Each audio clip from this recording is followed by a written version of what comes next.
Hello, forgive me. Welcome back to the channel. I have a quick little rant to get off my chest regarding the $1,600 Apple Studio display. And yes, I know I'm probably not getting any sponsors making these types of videos, but there's definitely seems to be an issue with these monitors, and it's worth a quick heads up for anyone watching in case you run into the problem as well. Now, the Studio display is what my wife uses for her wedding photography, and recently the monitor just bricked out on her. It stopped working. And here's exactly what the error message said that she was getting.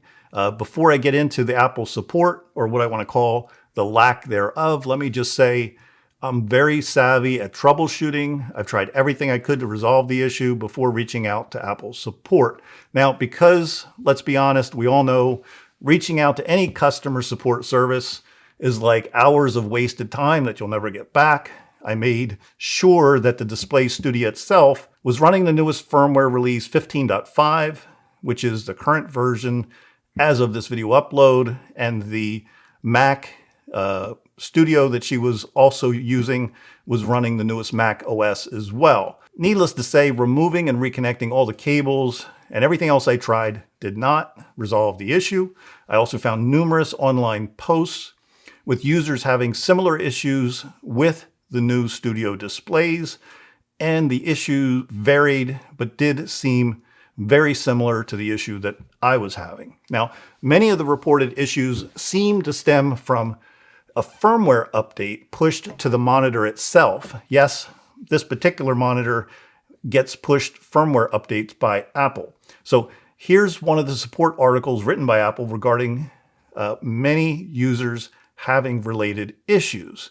This didn't resolve my issue, but it's one of the articles for reference, and I'm going to leave a link to that below if you want to read it for yourself. Okay, so regardless, after all the troubleshooting I did with Apple Online Support for hours, and then finally being told I had to take the monitor to a nearby Apple store for repair, here's what happened next. The short version is that eventually they gave me a new monitor, but only after 2 weeks of back and forth with the Apple Support retail store.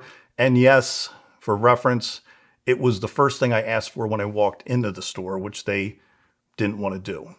The longer version of what happened is this. First, let me just say good luck with reaching a physical body in one of these Apple stores, especially the Bridgewater, New Jersey location. And I guess the reason for that is Apple obviously just recently launched their iPhone 14s, which are rolling off the shelves, I'm sure in high demand. And I was only able to finally reach a warm body in the store after dealing with the main Apple support techs, Apple customer service reps, and getting bounced around within all their internal departments. I can't tell you how many times I got transferred to a different department to get, or try to get, an update to my repair ticket. Regardless to say, the store support techs had zero idea what was wrong with this monitor. They never did figure it out. The techs, again, they ordered multiple parts.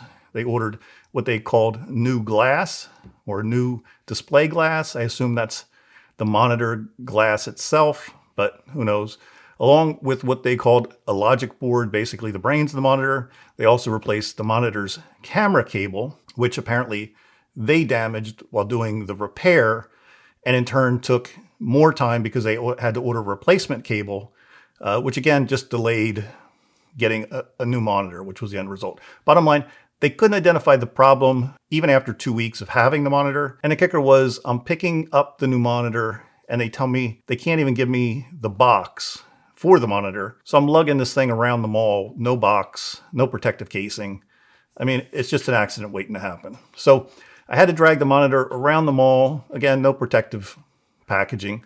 Great customer service, by the way. Thank you, Apple. And it shouldn't have taken them 2 weeks to resolve an issue, and the lack of communication, again, from Apple was horrendous. For what it's worth, the original broken monitor I dropped off on September 12th, and I didn't get the replacement monitor until September 25th. Par for the course with most customer service departments, I get it. But again, this is Apple. And for what it's worth mentioning, my wife did have Apple Care, which gave her full coverage.